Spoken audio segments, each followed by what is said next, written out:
namanya juga baru 2 minggu. Dari nol tiba-tiba ada, itu udah luar biasa. Dan saya jujur ya, saya nggak terlalu melihat elektabilitas, tetapi saya lebih mengutamakan kerja real di lapangan. Seperti yang teman-teman lihat hari ini adalah daerah elit Jakarta, di Jakarta Selatan, bahwa masih ada keadaan yang seperti itu. Nah itulah yang kemudian kenapa saya katakan berulang kali, saya akan belanja masalah, saya akan memotret itu seperti yang tadi di Cakung. Betul-betul saya ingin menciptakan, membuat kalau memang diberi amanah rumah sakit UD Cakung. Di sini juga demikian. Problem di sini yang paling utama adalah banjir.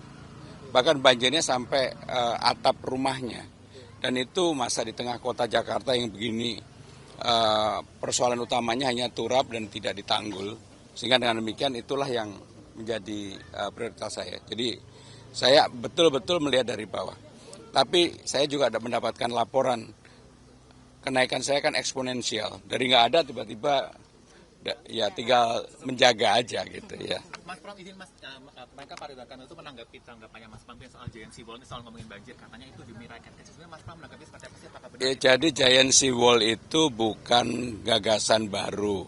Itu sudah ada sejak sebelum Bang Yos. Dan yang paling utama adalah orang yang berani mewujudkan. Siapa saja harus mewujudkan itu. Itu untuk mengurangi banjir dan juga mengurangi tekanan kepada darat yang ada di Jakarta. Dan itu memang harus dilakukan. Bahkan saya bersama Presiden Jokowi pernah berkunjung ke Belanda untuk itu secara khusus berkaitan dengan Giant Sea Wall. Jadi saya tidak ini siapapun. Tapi bahwa sekali lagi saya sampaikan, saya tidak akan bekerja untuk hal yang terlalu muluk-muluk, tetapi yang real di bawah, itu yang akan kami lakukan. Satu lagi Mas, karena kan kemarin Mas Ridwan Kamil itu menawarkan program makan siang gratis untuk ojol. Kalau Mas Pram kan menawarkan pekerjaan formal gitu, kalau Mas Pram jadi saya lebih utama untuk menaik gitu program dari Pak. Ya siapa aja boleh menawarkan sesuatu, termasuk menawarkan mobil curhat, saya pun juga nggak apa-apa. Jadi yang paling penting adalah yang realitas, yang real, yang bisa bermanfaat. Termasuk Car Free Day saya dikritik, itu hanya foto-foto. Saya berdoa mudah-mudahan yang mengkritik itu tidak datang ke Car Free Day. Ya. Kalau yang program 200 juta per RT RW gimana tuh? Yang lebih realistis adalah, kan gini, ini yang dibicarakan insentif untuk RT dan RW. Bukan uang untuk RT dan RW. Tetapi hanya insentif untuk RT, RW sebagai biaya operasional, itu aja. Kalau menurut Mas Pram gimana? Kami double kan.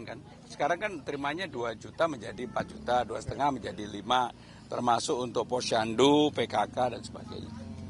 Ya. Segitu aja udah senang banget. Mas Pram tadi sedikit menyampaikan ajakan pilih pemimpin yang bersih dari track recordnya. Mas Pram sendiri udah 25 tahun menjabat tadi. Ini boleh dipertegas lagi mungkin atau dielaborasi seperti apa? Ya, karena dalam Pilgub itu yang bertarung sekali lagi saya sampaikan adalah figur, bukan lagi mesin partai. Pengalaman kita, contoh paling real adalah 2012, ketika Jokowi dengan Ahok hanya didukung 18%, saya sekarang 15%. Dan kalau kemudian masyarakat rakyat memberikan dukungan kepada saya, itu menunjukkan bahwa yang namanya mesin partai ataupun partai hanya sebagai fasilitas untuk maju. Jadi yang ingin saya katakan bahwa kerja-kerja politik, kerja real di lapangan itulah yang menentukan. Jadi pertarungan saya adalah pertarungan figur. Makanya kalau lihat ke bawah, seperti tadi, saya datang di Cakung, Kiai Cakung yang dulu pendukung garis beratnya Mas Anies. Tiba-tiba beliau menyampaikan, saya ini pendukung garis beratnya Mas Anies, tapi sekarang saya dukung Mas Pram. Kan gitu-gitu membahagiakan. Gitu. Jadi Mas Pram sendiri pengen ngebentuk sosok figur seperti apa di depan masyarakat kita? Saya pekerja keras, serius, sungguh-sungguh, track record saya boleh dicek.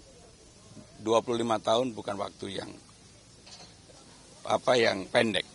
Itulah yang menjadi track. Dan sekali lagi, untuk menjadi calon gubernur saya tidak pernah melobi siapapun. Memangnya ada yang melobi, Mas? Ya nggak tahu. Ya. harus.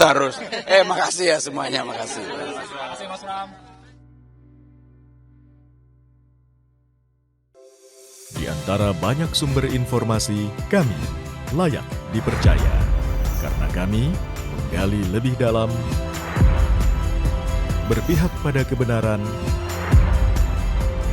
berpegang pada data dan fakta, agar layak Anda jadikan referensi. Kompas TV, independen, terpercaya.